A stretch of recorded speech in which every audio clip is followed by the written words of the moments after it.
Guys, what is going on? Welcome to a video that I bring to you today. As you can see in the title, it's going to be something different that I wanted to do here. And it's based on the rumors that potentially maybe another WWE Superstar Shakeup, I'll call it what it actually is, potentially another draft occurring in the fall. It's just a rumor as of now, but remains to be seen. According to reports from PW Insider and the Wrestling Observer, there's reports that there have been talk within WWE of doing another Superstar Shakeup after SummerSlam. So we'll see. There's a possibility. And the interesting possibility was that in the reports that were mentioned, there would be trades, obviously, between Raw and SmackDown, and the rumor that potentially some talent from the main roster could be sent to NXT, which would be different. I was surprised to read that. So if this would take place, nothing's confirmed. It's all rumors, speculation, internet talk. But I wanted to do this video and get the discussion going out there for you guys. And I'm going to list my top 5 wrestlers that I think should move from the main roster to NXT. And I want you guys to leave your comments down below in the comment section, on the links on Twitter, and maybe even a video response if you want to. I want to get the dialogue going. I want to see what you guys are able to come up with. And these are my top 5 wrestlers that I think would benefit from going from the main roster down to NXT. Those that really aren't being utilized or could use the polish, or just a change of scenery. I'll start off with number 5, Dolph Ziggler. Now, Dolph, they turned him heel. I thought at first it would be a good idea, but then it just really seemed to go nowhere. I haven't really seen him on TV the past number of weeks. He fought Nakamura, was in the Money in the Bank ladder match, but he's just been kind of there. And I think sending him to NXT and helping him, work with some of the younger talent down there. Ziggler is a talented individual, but I think at this point, any chance of him getting another legitimate push, or even sniffing the WWE Championship. We saw that at SummerSlam last year. I honestly think that was his last opportunity. But I think sending him down to NXT, and they did this with guys like Tyson Kidd, Cesaro, could help, reinvigorate him, rejuvenate him.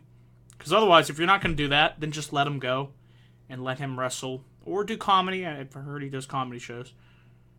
But if you're not going to do that, you're just wasting the guy, and it's obvious you have no plans for him, so I think this could be a move that could benefit Ziggler. That's why he's number 5 on my list. Number 4, I have Lana. I like Lana. She's a beautiful lady. Beautiful.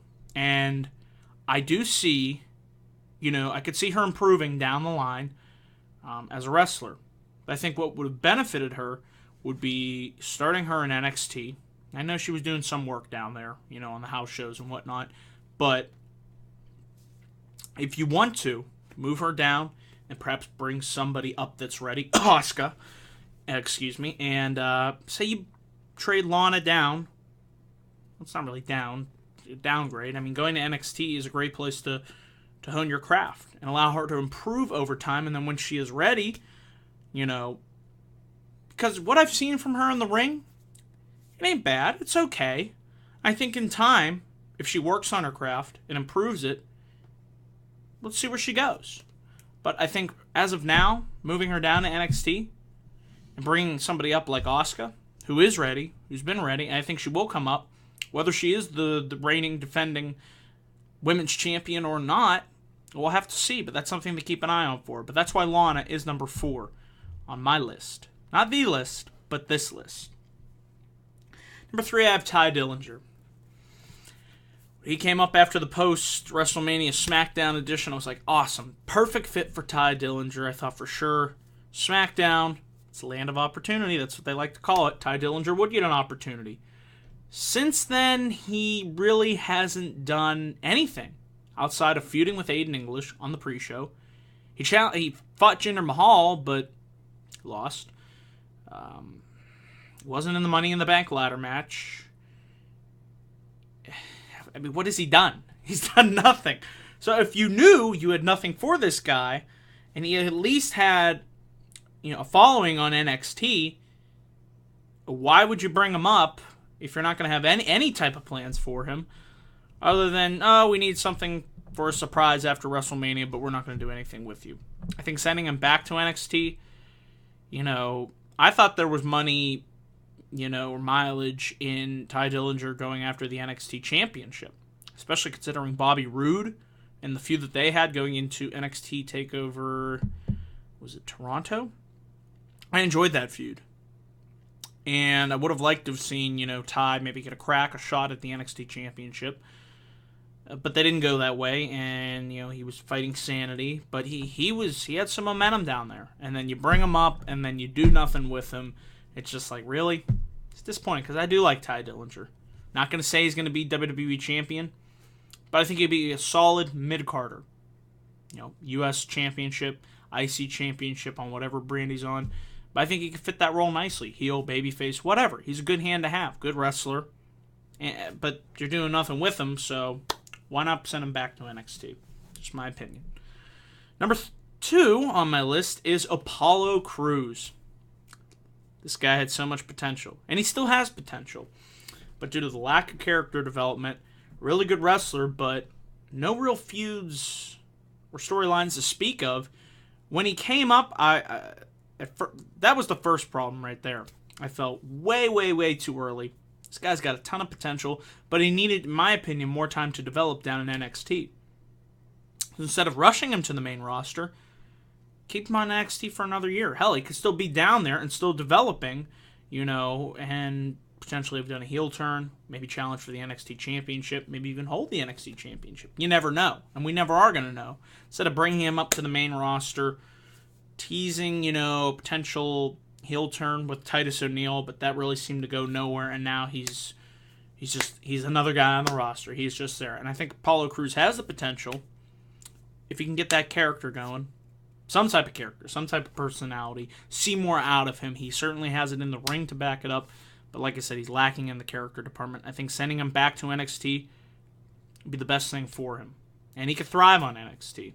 I thought he was doing well. And then he just came up, and I'm like, I think it's way too... At the time, I thought it was way too soon, and I thought it might backfire. And like I said, he really has no momentum going for him. But hopefully that changes, if the rumors are to be true about this Superstar Shakeup. And number 1 on my list is Emma. I love Emma. The way that she's just been underutilized, period, ever since... it goes all the way back to her debut on the main roster, being paired with Santino Marella. I didn't like that. Then she just kind of toiled around, and before she got injured, it looked like they were going to be doing the pairing of her and Dana Brooke on Raw, and I thought that would have benefited both. Because Dana's another one that could benefit from going back to NXT. Another one they rushed up way too soon. And once Emma went down with the injury, and then they did Dana and Charlotte, I didn't think that pairing worked as well. And Dana really, I don't know what to say. But Emma is somebody that has the talent. She's proven it. And they just continue to do nothing with her at all. I mean, she was fodder for Nia Jax this week. I thought maybe they'd have a bit more competitive match, but Nia just really squashed her, if anything. And it just disappoints me to see somebody as talented as Emma really get the short end of the stick. And I think Emma could benefit from going back to NXT. Her and Asuka, they tore it up. They had a really good match in Asuka's debut way back. I want to say... What NXT takeover was that? I don't want to say London. I have to double check here. But I believe it was the one before that. NXT takeover... Was it Respect? No, that's where Asuka took on Dana Brooke. What I thought was Dana Brooke's best match to date. It was an NXT TakeOver London. Really good match between Asuka and Emma. And then she came up to the main roster, and they haven't done really anything with her since. And it's just a waste of a talent. So if you're not going to do anything with her, either send her to SmackDown or send her back to NXT. Why not? What have you got to lose at this point? So those are my top 5. If the rumors are to be true. This is all rumor and speculation, but I wanted to do, something different. Get a video discussion going. So like I said, guys, let me know who would your top 5 picks would be that you would send from the main roster back to NXT. Which wrestlers would you like to see make that transition? Who do you think, and why do you think that would benefit them the most? So that is it for this video, guys. I want to say thank you for checking it out. Be sure to check out my Battleground review, my Raw review from this week. And remember to click that like and subscribe button for more video content coming soon to this channel. YouTube.com/DanielGuys412. At 291 subscribers, 9 subs away. It's been a slow climb, but I'd like to hit my goal of 300 subscribers. So get the word out. Help continue to grow this channel. And I'd like to thank you, all new and existing subscribers, because without you, this channel wouldn't be where it's at today. Do this for you guys, and I just want to say thank you. So that is it, guys. Thank you for watching this video. Until next time, have a great rest of your day and weekend. See you.